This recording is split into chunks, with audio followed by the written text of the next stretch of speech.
Alright, Bob Mullenix sitting here eating me some watermelon in my pavilion. It's hot today, man. Taking a little lunch break from some habitat work.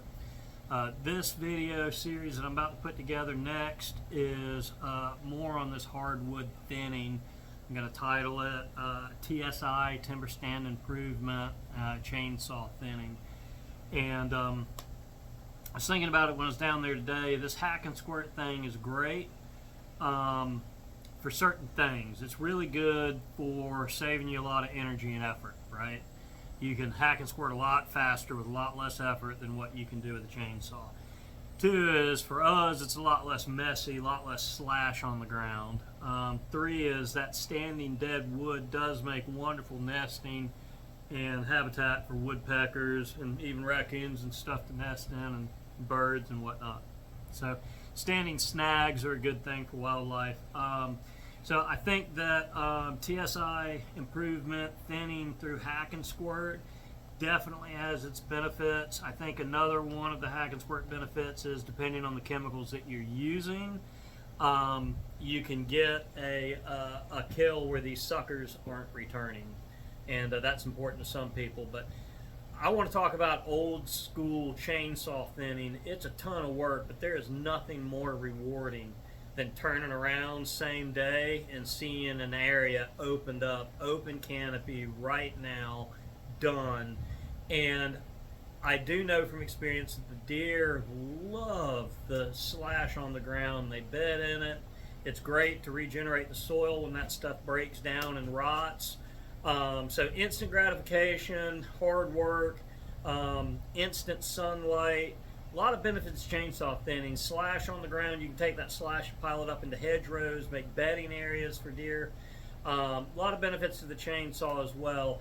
One of the downsides to the chainsaw is a lot of sweet gum and maple saplings, suckers are going to be coming back from these stumps. Well, I can tell you after some research and watching my deer here in northwest Georgia, early spring, when they're just getting fired up and looking for food, and they're coming out of that winter stage and not having a lot to eat, that tender growth of a sweet gum stump sapling or a maple stump sapling, all those nutrients from that big stump are packed into that little teeny tender stump sapling coming up out there in the woods, and they browse the heck out of that stuff. So I'm not so sure it's a bad thing for especially people looking for game management, and wildlife management, to have that stump sucker growth come back.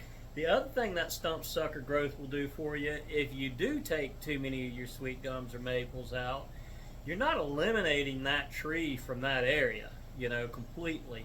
I'm not killing every tree anyway and cutting every tree anyway. I want to leave some out there, but those stump growth saplings guarantee that that species is going to continue to live in that area long term.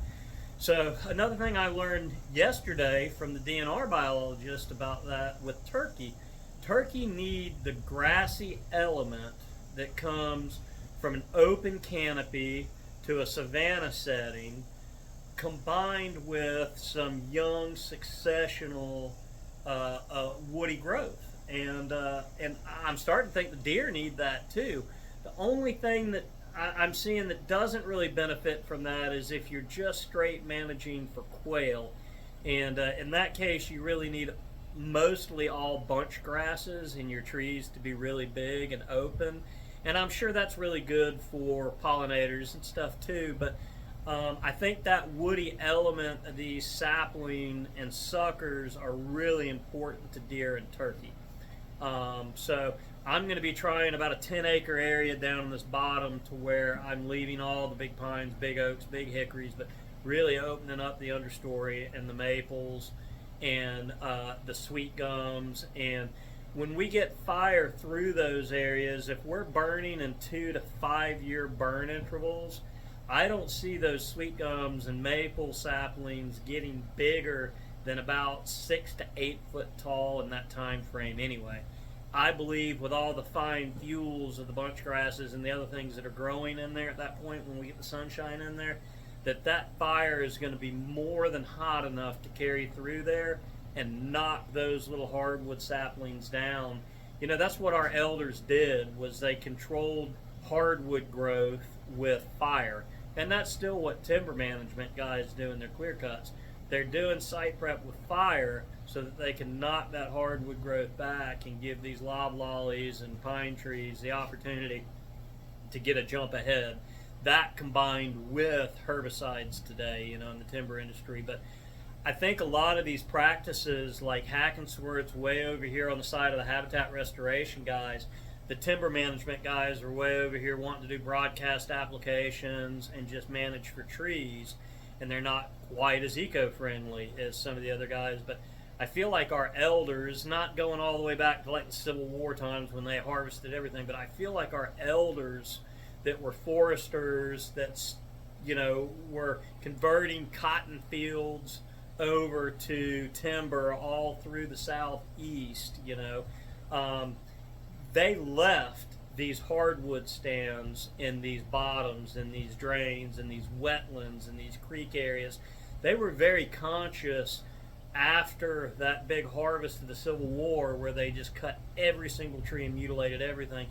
Our elders after that were very conscious about securing some of these areas for us, and that's why I've got, you know, 75 acres out here, 30 of which is mature mixed hardwoods and undisturbed. Some of it's in low-lying areas, but a lot of it's up on ridges and hills where they could harvest them. They chose not to. They chose to preserve that for us. So we need to be good stewards of that. And hack and squirt can be good stewards of that.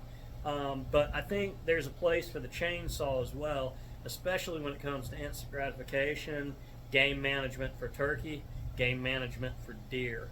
I think we can have the best of both worlds: open woodlands, borderline savanna type habitat, and still have young successional hardwood growth that's controlled with fire.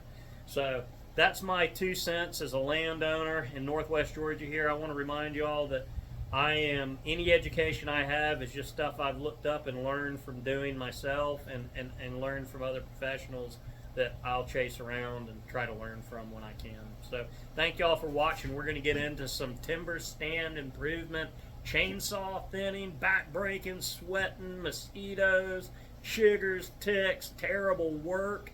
And I'm going to love every minute of it. It's going to start tomorrow, and it's probably going to take me several weeks to get through the stand that I want to get through. So y'all hang out with me. Look for part 2. Thanks for watching.